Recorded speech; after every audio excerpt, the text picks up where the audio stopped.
Hi, here's Xerxes, and today I'm here with Albert Nerenberg. So, Albert, I hope you're well, and Thank you. please introduce yourself to us and tell us who you are, what you do, however you like. Sure. It's great to be here. I think one reason why I'm on this podcast is like I've arrived at a moment in my life where I start to recognize that I think in paradigms, perhaps like you, and I think that paradigms are sort of a powerful way of sort of reframing one's existence. And I should explain that I started off in career-wise as a journalist working as a newspaper reporter. Okay. Then was a feature writer, and I became a filmmaker in a weird way. I was reporting on a conflict in Canada involving Mohawks. So Mohawk are native indigenous people, Indians in Canada, and there was an armed uprising of Mohawks against the police in a particular area. And they turned into a standoff between the Mohawks and the Canadian Army. Okay. And myself and a photographer were able to smuggle a camera behind the lines into the Mohawk encampment. At that time, I was a reporter, not a filmmaker, but because I had the only video camera in the situation, I was hired by TV networks all over the world. At that time, it was a big event. It was called the Oka Crisis. And Okay. so I became a filmmaker in that experience very quickly. And that's sort of like the story of my life. I have these sort of weird experiences that changed my life dramatically. And then I made a number of documentaries. So I specialize in paradigm ideas. So one of them is a documentary called Stupidity.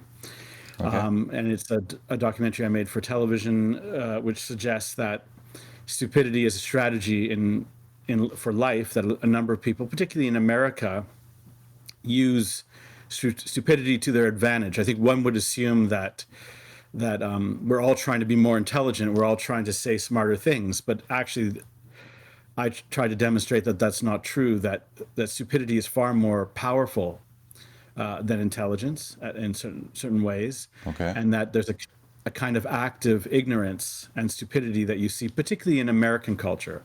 That's probably a result of the class divide ultimately. So that was the sort of first big documentary I made. And the one that a lot of people know is another documentary called Laughology, which is about laughter.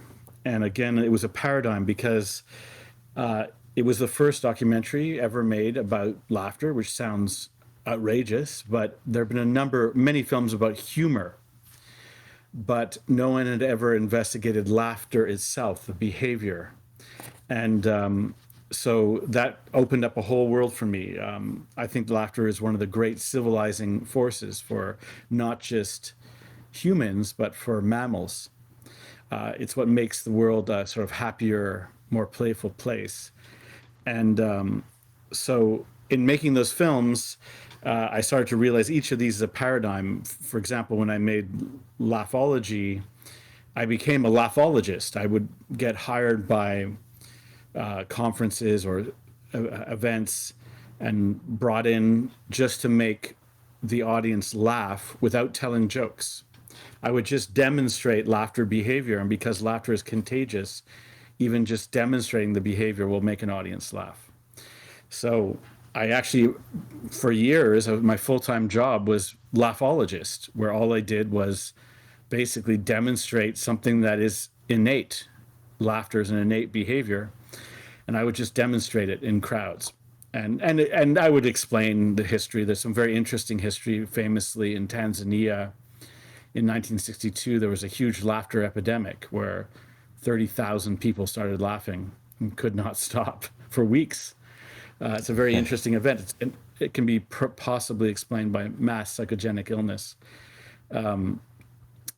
So in the film, we explore a lot of the unusual laughter phenomena, which it turns out the weirdest things about laughter actually we all share in common. The weirdest thing about laughter is how contagious it is. It's probably the most powerful contagious behavior of them all, because when somebody laughs contagiously, they are literally in your brain causing signals to change so that you laugh along with them.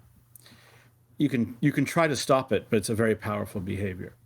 So as the sort of last paradigm that I think is maybe relevant is as a filmmaker, I actually did a very strange documentary. I was just assigned to do it. It was I found that there was an interesting pattern of people who had dreams about the events of 9/11, the terrorist event in New York, 2001, before it happened.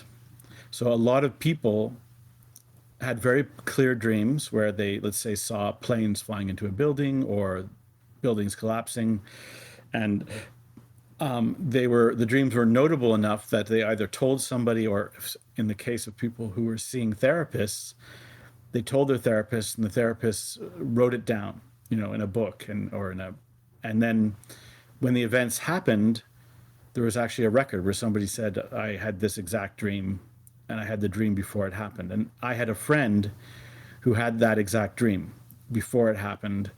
And it was a weird experience because I had kind of made fun of them. They had told me they had this dream about burning buildings and the twin towers and fires. And I had said, wow, that's a kind of weird dream, good thing that hasn't happened. And then the next day it did.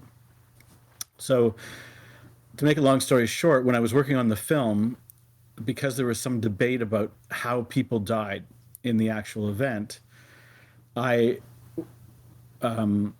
watched a lot of footage, terrible footage of what happened to people.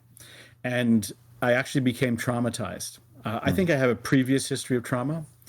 And when I saw the imagery, I was aware that some of it got completely stuck inside my head, meaning I couldn't think without seeing these pictures. And it gave me a very sort of bad feeling about life and I realized I had developed anxiety. And I happened to just see an ad online where the ad roughly said something along the lines of, do you have obsessive memories that you can't get rid of, or intrusive thoughts? Call this number. So being a bit adventurous, I thought, what do I have to lose? And I called this number, and I actually did not even know what hypnosis was at that time. This is now about 15, 16 years ago. And this guy basically answered the phone, friendly guy, and said, I think I can help you with your problem. And then in half an hour, this problem that I'd had continuously for 6 months, literally pictures I could not get out of my mind, went away. It was immediately cured, and I couldn't believe it.